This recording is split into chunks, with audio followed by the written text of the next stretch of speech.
Halo anak-anak, jumpa lagi dengan saya Isnaini Rofiqatul Syarifah. Nah, pada kesempatan pada pagi hari ini kita akan membahas mengenai sebuah materi pembelajaran. Nah, materi yang akan kita bahas adalah mengenai kebahasaan teks editorial. Nah, langsung saja kita akan membahas materi yang sudah Ibu sebutkan tadi.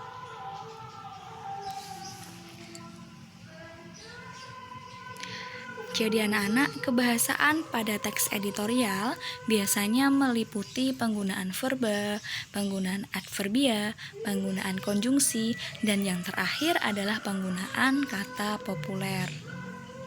Nah, langsung saja kita akan mengupas atau membahas satu persatu dari kebahasaan yang sudah Ibu sebutkan tadi.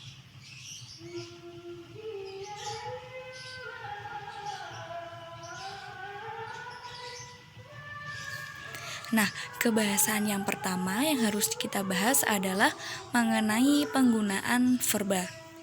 Jadi anak-anak, verba adalah kata kerja. Nah, atau kata yang menyatakan tindakan atau keadaan.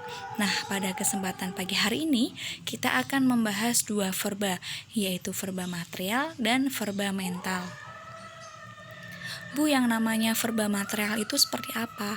Jadi anak-anak, verba material adalah verba yang menunjukkan tindakan fisik, misalnya pada mengunyah, membaca, menulis, dan mencuci. Yang kedua adalah mengenai verba mental.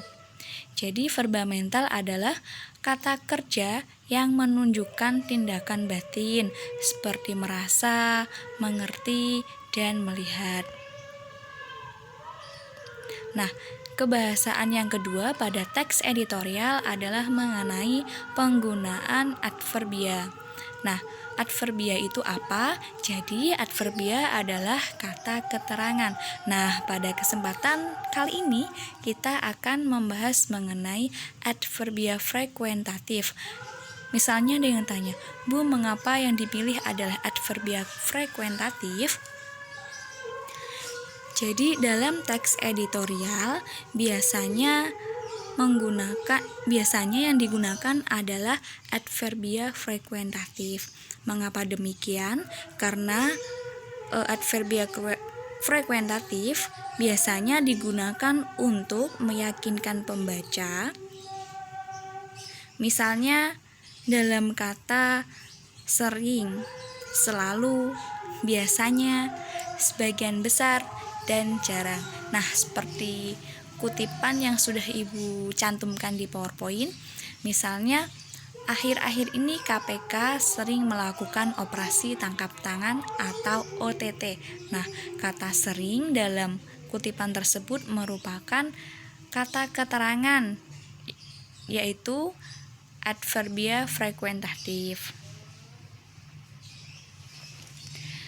Kebahasaan yang ketiga adalah penggunaan konjungsi. Ada yang tahu konjungsi itu apa?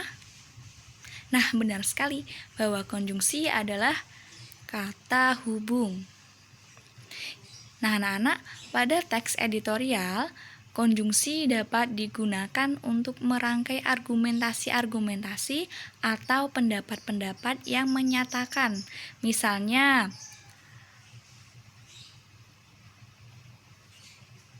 menyatakan pertentangan, contoh, urutan, penegasan, dan tujuan.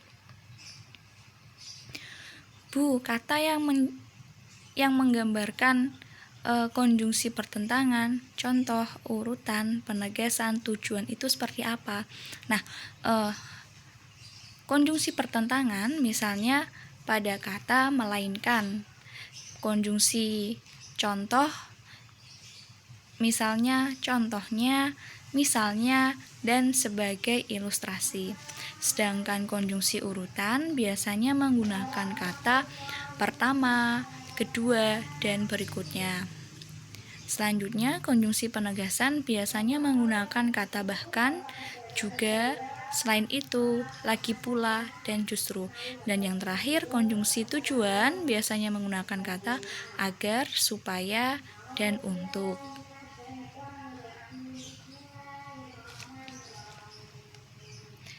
Kebahasaan yang terakhir pada teks editorial yaitu penggunaan kata populer.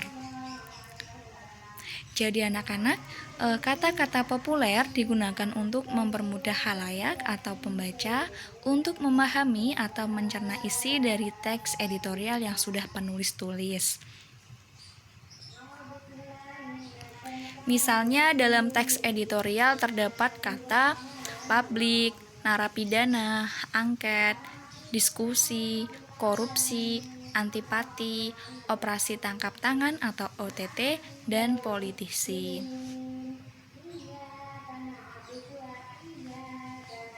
Nah, anak-anak, sekian pemaparan atau penjelasan dari Ibu mengenai kebahasaan dari teks editorial. Wassalamualaikum warahmatullahi wabarakatuh.